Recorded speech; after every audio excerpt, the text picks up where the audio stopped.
Thank you. Thank you very much. Thank you. Thank you.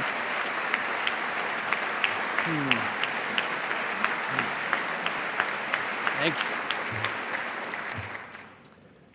Thank you, Madam Leader. Before I begin, I would like to thank all of my family and friends who flew in from Wisconsin and from all over for being here today. In the gallery, I have my mom, Betty, my sister, Janet, my brothers, Stan and Tobin, and more cousins than I can count on a few hands.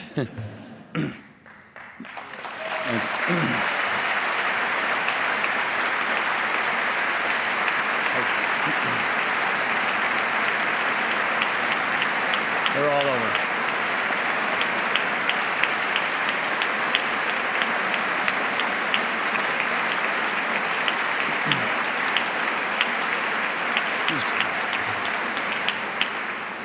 Most important, I want to recognize my wife, Jana, and our children, Liza, Charlie, and Sam. Hey,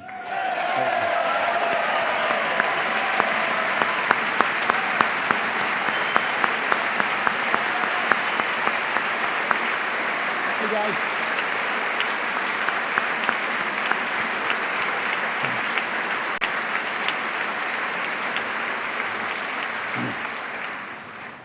I also want to thank Speaker Boehner. For almost 5 years, he led this House. For nearly 25 years, he served it. Not many people can match his accomplishments, the offices he held, the laws he passed. But what really sets John apart is he's a man of character, a true class act. He is, without a question, the gentleman from Ohio. So please join me in saying one last time, thank you, Speaker Boehner.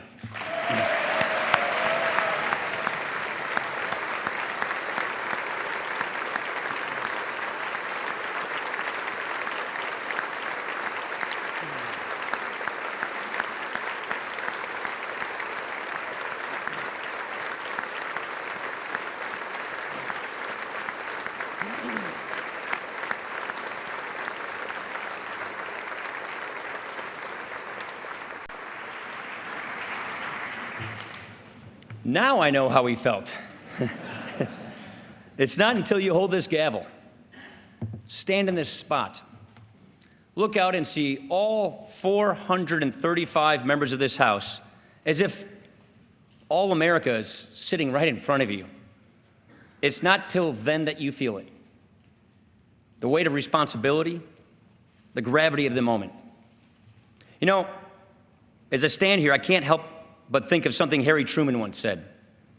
The day after Franklin Roosevelt died, Truman became president, and he told a group of reporters, "If you ever pray, pray for me now." When they told me yesterday what had happened, I felt like the moon, the stars, and all the planets had fallen on me. We should all feel that way. A lot is on our shoulders. So if you ever pray, let's pray for each other. Republicans for Democrats, and Democrats for Republicans.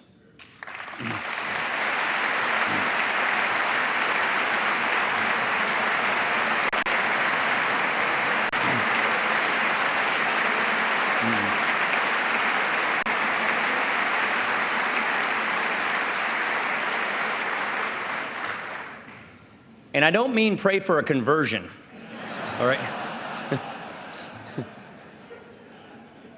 Pray for a deeper understanding. Because when you're up here, you see it so clearly. Wherever you come from, whatever you believe, we are all in the same boat. I never thought I'd be Speaker. But early in my life, I wanted to serve this House. I thought this place was exhilarating because here you can make a difference. If you had a good idea, if you worked hard, you could make it happen. You could improve people's lives. To me, the House of Representatives represents what's best of America, the boundless opportunity to do good. But let's be frank. The House is broken. We're not solving problems. We're adding to them. And I am not interested in laying blame. We are not settling scores. We are wiping the slate clean.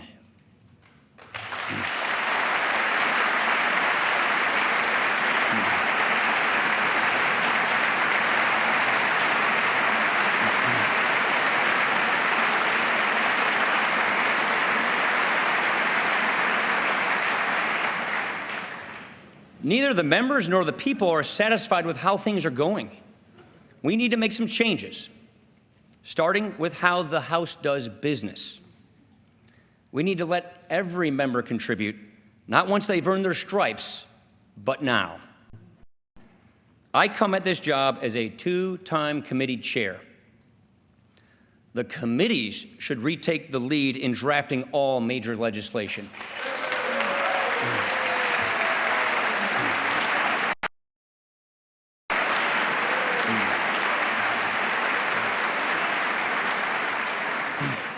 If you know the issue, you should write the bill. Let's open up the process. Let people participate. And they might change their mind. A neglected minority will gum up the works. A respected minority will work in good faith. Instead of trying to stop the majority, they might try to become the majority. In other words, we need to return to regular order.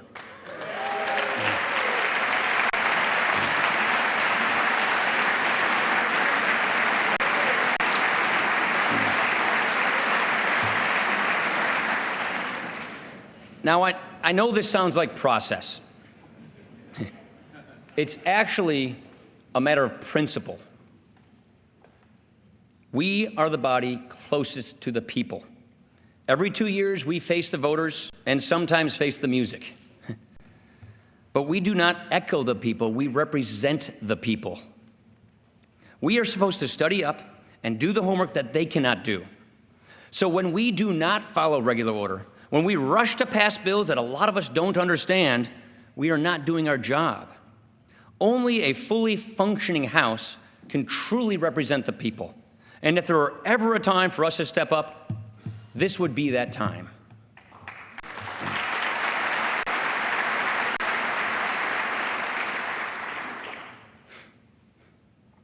America does not feel strong anymore because the working people of America do not feel strong anymore.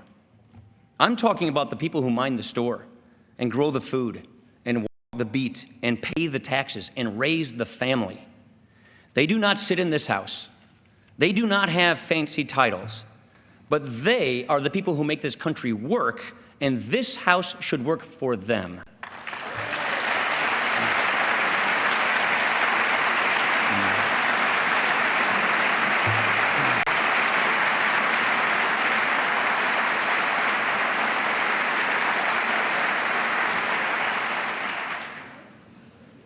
Here's the problem.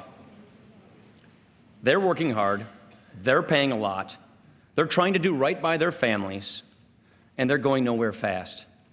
They never get a raise, they never get a break, the bills keep piling up, and the taxes and the debt.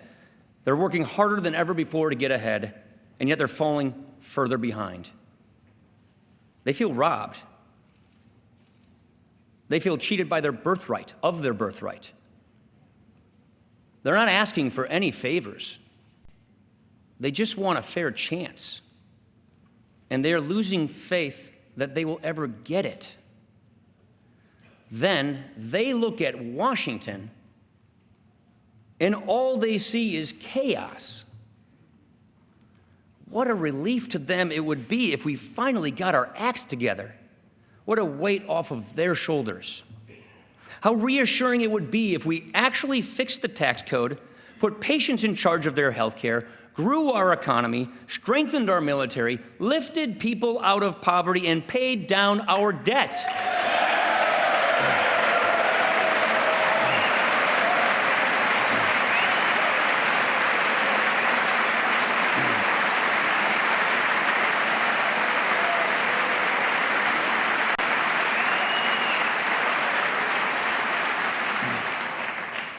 At this point, nothing could be more inspiring than a job well done. Nothing could stir the heart more than real, concrete results. The cynics will scoff. They'll say it's not possible. You better believe we're going to try. We will not duck the tough issues. We will take them head on. We are going to do all we can do so that working people get their strength back and people not working get their lives back. No more favors for the few, opportunity for all. That is our motto.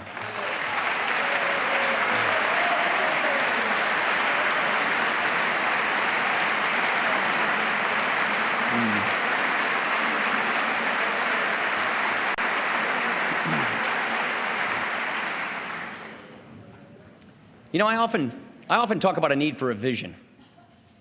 I'm not sure I ever really said what I meant.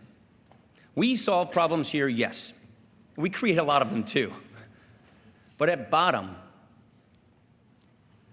we vindicate a way of life. We show by our work that free people can govern themselves. They can solve their own problems. They can make their own decisions. They can deliberate, collaborate, and get the job done. We show that self-government is not only more efficient and more effective, it's more fulfilling. In fact, we show it is that struggle, that hard work, that very achievement itself that makes us free. That is what we do here. And we will not always agree. Not all of us, not all of the time. But we should not hide our disagreements. We should embrace them. We have nothing to fear from honest differences honestly stated.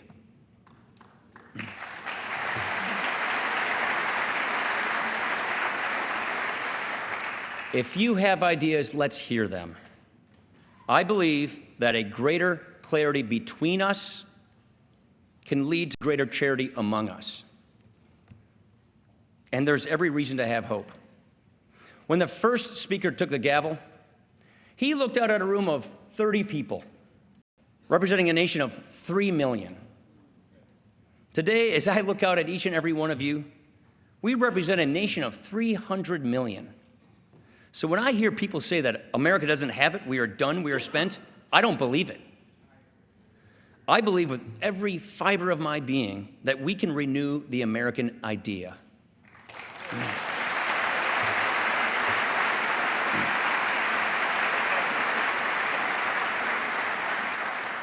Now, our task is to make us all believe. My friends, you have done me a great honor. The people of this country, they've done all of us a great honor. Now let's prove ourselves worthy of it. Let's seize the moment. Let's rise to the occasion. And when we are done, let us say that we left the people, all the people, more united, happy, and free. Thank you.